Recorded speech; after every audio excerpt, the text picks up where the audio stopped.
Hi everyone, and welcome back to episode 39. Today Mom's going to talk about something very practical, and she's going to be sharing about table manners and how she trained 5 boys and 2 girls to have more polite table manners. So we'll turn it over to Mom today to share her wisdom. All right. Now, this is not dealing with moral issues or sin issues. It's just an issue that does help pave the way for them to go into people's homes and at restaurants and just not be an embarrassment. And I was motivated to start this project when I was had young children, and we were invited over to someone's house for dinner, and I was so embarrassed at the lack of good table manners my children exhibited. And so that motivated me to find a way to do it. It wasn't that they were sinning or doing anything wrong, but I knew that this would not be helpful for them as they went into life. So we started a project.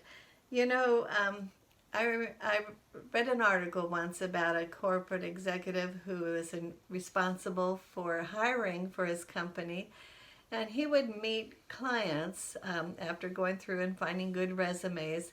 He would meet them at a restaurant, and he found that some people looked really good on paper, but when you sat across from them at a table and they were eating, well, some of them had very poor table manners, and he knew that that would not be a good reflection on their company, and so these people were passed over.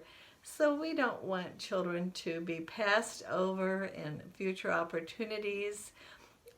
So we hope that maybe some of you would find this helpful.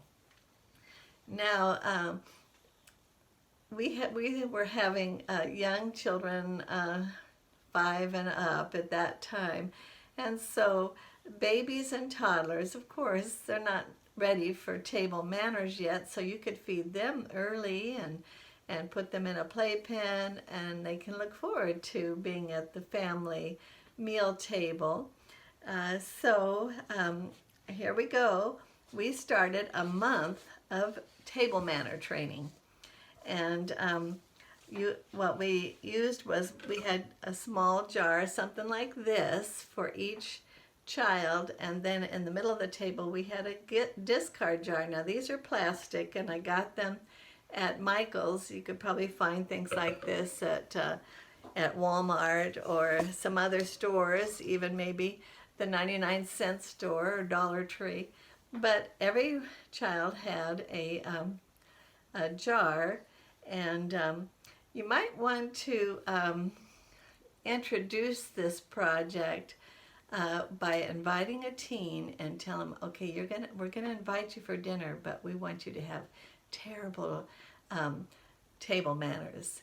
And you can maybe say you're taught with food in your mouth, and you knock over your water glass because you're not keeping it behind your plate, and you keep the air around your plate all cluttered with crumbs and food scraps. And so then after the meal and after the teen left, you talk to the children about, well, what'd you think of so-and-so, and let them express how it was, how they were kind of not very impressed with his meal manners. And so, yeah, that's true. And then, of course, tell them at the end that you set this up so that they could see what it looks like to have a guest over for dinner that does not have good meal manners. So that's one way if you'd like to introduce it.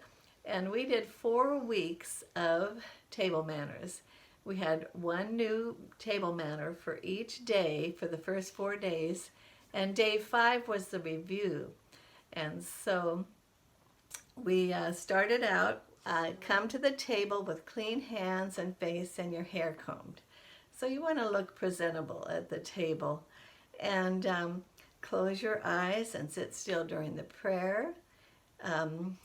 Put the napkin in your lap before you start eating. And do not start eating until the hostess is seated. So that's simple things. And then on day 5, we've had the review.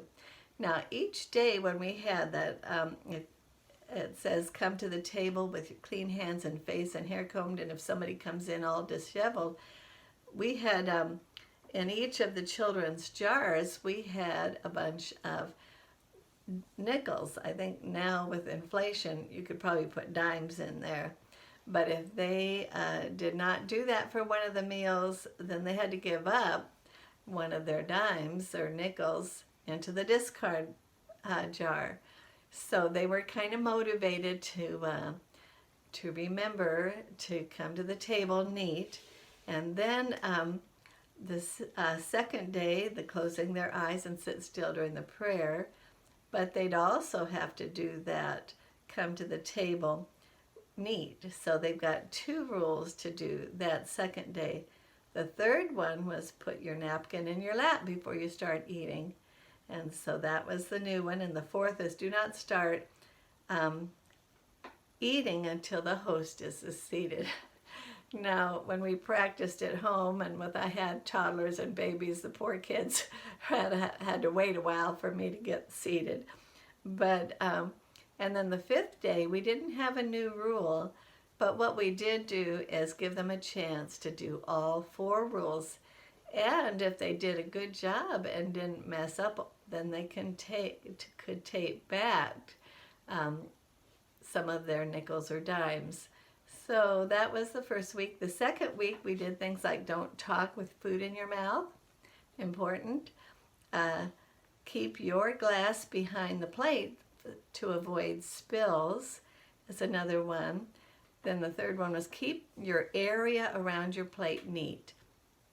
And also under where you're sitting, don't drop things on the floor. And the last one was ask to be excused when you finished eating before leaving the table.